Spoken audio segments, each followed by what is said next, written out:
Doctor Bidhanchandra রায় 1882-1962 1882-তে জন্ম, 1962-তে মৃত্যু। বিধানচন্দ্র প্রখ্যাত ডাক্তার চিকিৎসক হিসেবে তার যে খ্যাতি, রাজনীতিতেও তেমন তার অসামান্য সাফল্য। অন্যদিকে পশ্চিম বাংলাকে সকল রকম আর্থিক উন্নতির ভিতের ওপর দাঁড় করিয়ে দেবার প্রচেষ্টাও সার্থক রূপকার। 1947 খ্রিস্টাব্দে আমাদের দেশ স্বাধীনতা পেল। এরপর ডাক্তার বিধানচন্দ্র পশ্চিমবঙ্গের মুখ্যমন্ত্রী রূপে বাংলার উন্নতিতে শিল্প, ব্যবসা, শিক্ষা, সমস্যা সব কিছু সমাধানের অসাধারণ ব্যক্তিত্ব। বিধানচন্দ্রের জন্ম 1882 খ্রিস্টাব্দে 1 জুলাই বিহারের পাটনায়। তার আদি নিবাস ছিল 24 পরগনার টাকি শ্রীপুরেতে। তার পিতার নাম প্রকাশ চন্দ্র রায় এবং মাতার নাম অঘোর কামিনী দেবী।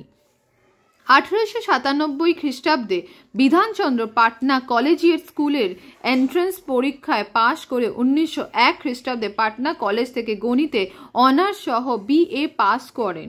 এরপর তিনি কলকাতায় এসে মেডিকেল কলেজে ডাক্তারি পড়বার জন্য ভর্তি হন। আর্থিক কষ্টের মধ্যে তাকে পড়াশোনা করতে হতো। তখনকার দিনে মেডিকেল কলেজের অধ্যক্ষ ছিলেন কর্নেল লিউকেস, খুব বড় ডাক্তার।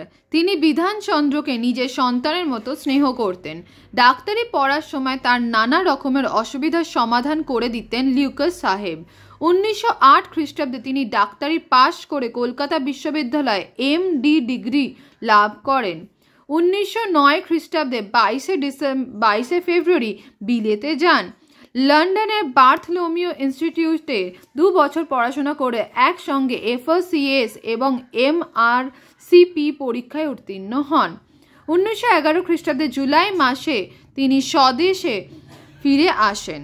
কলকাতায় ফিরে বিধানচন্দ্র 84 নম্বর হ্যারিসন রোডে মহাত্মা গান্ধী রোড একটি বাড়ি ভাড়া করেন। এখানে চেম্বার সাজিয়ে চিকিৎসার কাজ শুরু করেন। দেশবাসী যাতে অল্প খরচে আধুনিক চিকিৎসার সুযোগ পেতে পারেন সেই জন্য প্রথম লক্ষ্য দিলেন ডাক্তার বিধানচন্দ্র। এমন সময় একটি ঘটনা ঘটল। কলকাতার এক বিখ্যাত ডাক্তারের ছেলের অসুখটা খুব সাধারণ নয়। ডাক্তার পিতা প্রথমেই নিজের ছেলের অসুখ সারাতে চেষ্টা করলেন, কিন্তু পারলেন না। তখন বিধানচন্দ্র ছাড়া অনেক ডাক্তারকে তিনি ডাকলেন তার ছেলেকে দেখার জন্য, কারণ বিধানচন্দ্রের প্রতি তার নিদারুণ হিংসা ছিল। অনেক ডাক্তারই ছেলেটিকে দেখলেন, কিন্তু কিছুতেই ছেলে ভালো হলো না। অগত্যা নিরুপায় হয়ে বিধানচন্দ্রকে তিনি ডাকলেন। বিধানচন্দ্র এসে দেখলেন রোগীর ঘরে বসে আছেন অনেক ডাক্তার। ডাক্তারদের দেখে তিনি সোজা হয়ে দাঁড়ালেন তিনি রোগীর বিছানার পাশে। কয়েক মিনিট মাত্র রোগীর দিকে তাকিয়ে থাকলেন। তারপরে কোনো কথা না বলে একটি ব্যবস্থাপত্র বা প্রেসক্রিপশন লিখে দিয়ে চলে গেলেন। বিধানচন্দ্রের আচরণে সবাই খুব ক্ষুণ্ণ হলেন। ভাবলেন এত বড় একটা অসুখ, তার দিকে গুরুত্ব না দিয়ে দিলেন না ডাক্তার রায়। রোগীর গায়ে হাত পর্যন্ত দিলেন না। উনি ভগবান নাকি যে রোগীর মুখের দিকে তাকিয়েই রোগ ধরে ফেলবেন?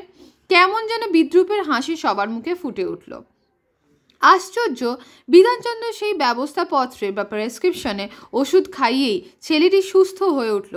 সেই দিন থেকে ডাক্তার বিধানচন্দ্রের নাম ছড়িয়ে পড়ল মানুষের কাছে। রোগীরা সত্যি তাকে ঈশ্বরের দূত হিসেবে গ্রহণ করত। ডাক্তারি জীবনে এমন ঘটনা বিধানচন্দ্রের অনেক ঘটেছে। বিধানচন্দ্রের রাজনৈতিক জীবনে শুরু হয় 1922 খ্রিস্টাব্দ থেকে।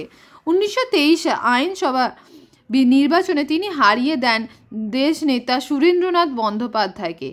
দেশব্যাপী ছড়িয়ে পড়ল তার নাম। তার রাজনীতির গুরু ছিলেন দেশবন্ধু চিত্তরঞ্জন। জওহরলাল নেহেরু ছিলেন তার ঘনিষ্ঠ বন্ধু।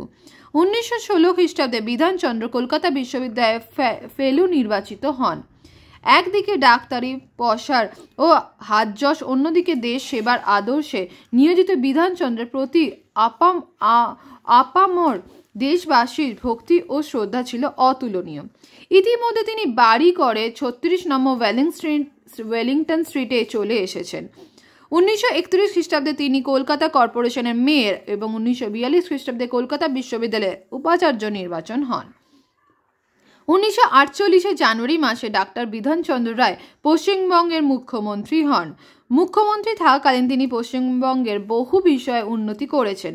1961-তে তিনি ভারতরত্ন উপাধি পান।